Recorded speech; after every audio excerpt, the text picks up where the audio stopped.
Hey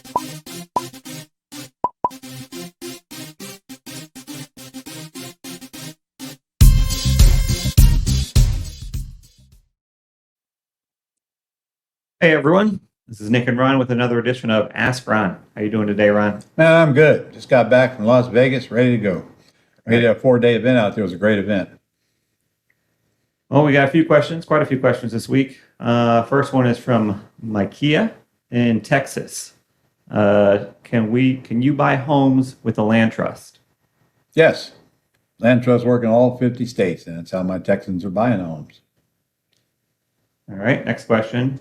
Same student. Is it okay to put more than one property in a land trust? No. One house, one trust, one egg, one basket. If you put two houses in a trust, both of them own the property on public record, then something happens to one, it happens to both. Never, ever put more than one asset in a land trust. Now, you can have an LLC own as many land trusts as you want, but the only thing with the land trust should be on the deed. It's the only thing liable for anything. One house, one trust doesn't come through to the LLC. Can you switch the name of the trustee of the land trust? Anytime you want.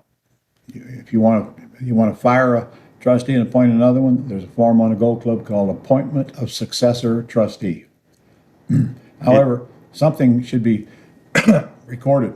In fact, you should probably put a place on that form to have a notary sign it as a notary and record that, because it's going to make it easier when you get ready to sell the property. They'll see that the new trustee is in place, and now the new trustee can sign the deed. If that does not change on public records, your title company might be okay by providing them with a successor trustee, but if it's recorded, it's really official. Is the debt of the property still attached to your personal name after transferring the property to the land trust? Absolutely. I'd love to be able to go borrow money and then transfer it to trust and the debt go away, but that ain't the way it works, okay? The debt is on the property, no matter who owns the property, or how many times it changes hands. Can you do a cash out refi and or a HELOC and property while it's held in a land trust? The lender will probably make you take it out of the land trust, put it in your name, then close the loan, then you can put it right back in the land trust, and there's no way they can stop you. Garn-St. Germain Federal Depository Institution Act says that the lender can't call the loan due because you put it into a trust. And lastly, can I hire a lawyer to set up the land trust for me? You can if you want to donate money to your lawyer, but you practically should go on the Gold Club site and pull down the land trust seminar that I did. It's about an hour, because all you've got to do is fill out a simple warranty deed to trustee, which is right on your Gold Club site, period. I mean, that's at least 2 minutes. And then you got to fill out an agreement and a declaration of trust also there that goes in your filing cabinet at home. So once you fill out the deed, which is nothing but buyer and trustee and date and county and legal description, and sign it. I mean, you sign it if you own the property, okay, because you're deeding it to the trust. Once you fill out the deed and record it, your trust is established. So now you just go home, fill out the trust agreement, and there's about 6 or 7 blanks in that, and they're not hard blanks, and you put it in your filing cabinet. You've established the trust, and your home is now in the trust. You don't own the home the minute you record the deed from you to the trust. All right, Dennis, who is new to Planet Ron, says, can I start with no experience at all? Almost everybody does, okay? Yeah, in fact, it might be easier for you to start with no experience, so we don't have to take all that old crap out before we put the new crap in. Yeah, you don't need experience, you need training. And then you need to implement what you're taught in the training, and pretty soon you'll have the experience. And you can't buy experience. There's only one way to get it. Implementation and time. All right. Elsielyn says, where can I find the sellers, and what type of sellers would be the best target groups? Girl, you just asked a question that could take a day to answer. In fact, I spent a half a day on just that question on the first day of my 4-day quick start school. We got a list this long of ways to find sellers. You have to choose which ones. Some of them you can buy leads direct that they've generated. Some of them you generate leads. Some of them cost money. Some of them don't cost money. And I got a whole list of those. So I probably will do a lesson on that coming up if Nick will make a note on it. Where do I find? Actually, I got a whole course on that, and I'm thinking about it. It's called Finding Motivated Sellers in Any Market or something like that. If you want that, you can check with the office, and it's still available. So. Okay. Wanda from Texas says, can all of this be done in Texas?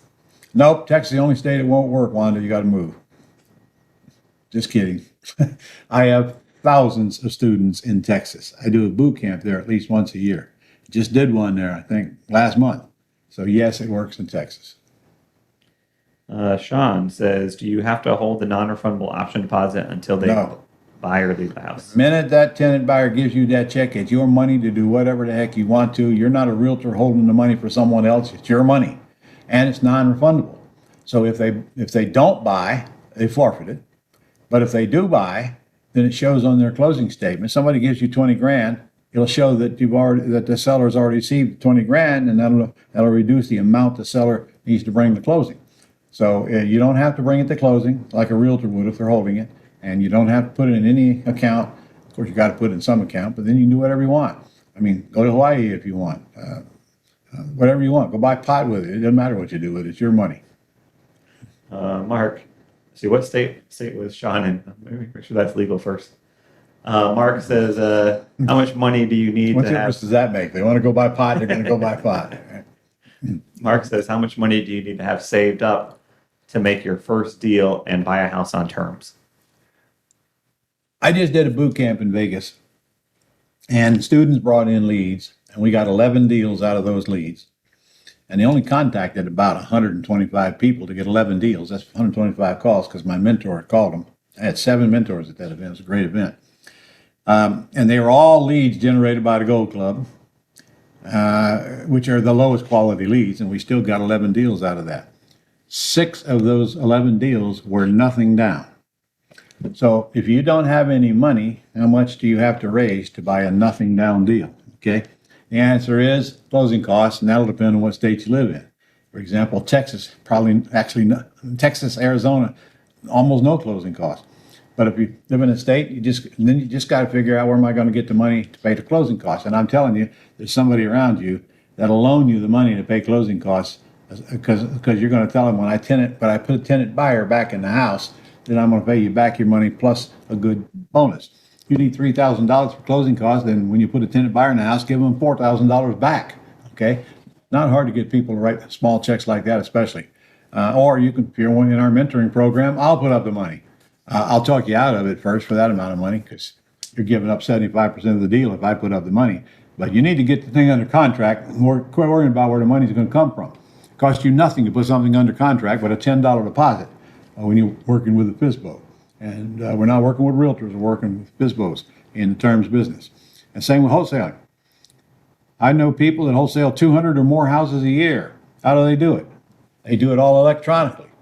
They contact the houses online and contact a whole list of people that you can contact with houses for sale to get a contract on it. They put it right back on the internet at a higher price. And so they get a contract, and then they get somebody that wants to buy it for a higher price. They get a deposit from them, and they send it to a closing agent wherever the house is located. Most of the time, they don't even go look at the house. It's all virtual. So it cost me a few dollars to put it under contract, and I'm assigning my contract, and I'm not putting up any money. I just get a check for $10,000 or more. That's why everybody loves wholesaling. It's so easy. I mean, really, it's truly easy.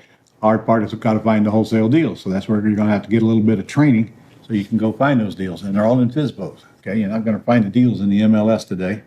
Although it won't be long, I think, where we can go back to the MLS with the economy sliding and the property slowing way down and coming down in some states right now.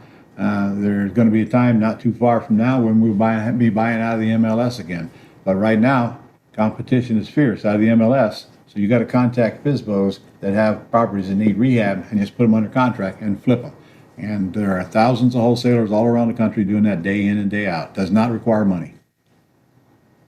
All right, our final question this week comes from Brian in Colorado. Yep. Says he was at work the other day and trying to tell one of my new coworkers about the private money lender program. I thought I was doing a good thing, and I printed off the Q&A that Jay has done and gave it to him to look over. When I talked to him again after the weekend, he had questions about it and wanted to know if I'd ever done it before. And I told him honestly, no, I had not, but my mentor had done it many times. He proceeded to tell me that it was illegal, what I was doing, and that I shouldn't do it. And if I did it, was completely illegal, and that I would go to jail for doing it. Oh, he did he? Okay, what state's he in? Colorado. Colorado. I probably ought to tell the several thousand people in Colorado that are doing it every day that they shouldn't be doing it, because this dipstick told you there is nothing illegal about buying a house in Colorado or any other state, and there's nothing illegal about borrowing money from somebody to buy that house. This moron has no idea what he's talking about. So do not let him poison your thinking. And if you do believe him, then go and ask your attorney. Go find a real estate. By the way, what do real estate closing attorneys do? They close real estate transactions day in and day out. I have no idea what he's talking about. Don't listen to the morons. Yeah, Brian believes you and Jay, but he's wondering if there's any evidence that he could give him that it's not illegal. And How do you more give somebody evidence that it's not illegal? First of all, you didn't tell me what he said was illegal. That's where you start. And so when somebody tells you something is illegal, your next question is, can you tell me what statute that is in? And if they don't know the answer, they're just repeating some other crap they heard from somebody else. Because if it's illegal, there's a statute that says it's illegal. And if there is no statute, it's not illegal. So I don't know what he's talking about. It's not illegal to buy houses in Colorado, and it's not illegal to borrow private money in Colorado. So if I had more clarity on what he was talking about, I got tons of people in Colorado buying houses. In every other state too, for that matter. All right, that's all the questions for this week. You want to remind them about the summit coming up? Probably should. In fact, you got some people you can ask on the summit if it's illegal in Colorado. I mean, I get a kick out of this when somebody says it's illegal. And please do not accept that worthless advice. On October the 19th through the 21st, we're going to do a 3-day summit. Going to be a doozy, boy. We got a lot of things going on in it. And you're probably going to get a video on it where I did the video. I'm wearing the same shirt in that video, come to think about it. And I'll go through all of the kinds of subjects that we're going to have there. But anyway, get registered for it right now. And it's absolutely free. It's October 19, 20, and 21. And I'll be teaching a lot on it as well. And it's virtual. Oh, of course, it's virtual, yeah. So you don't have to travel. Yeah. I think it's legal, isn't it? Do we have this summit? I don't know. I don't know. Brian's coworker asking. Yeah. Why don't you ask your coworker I'd like to know what he thinks is illegal, Brian. I bet he can't even answer the question. All right, that's it for this week. All right. See you guys next week.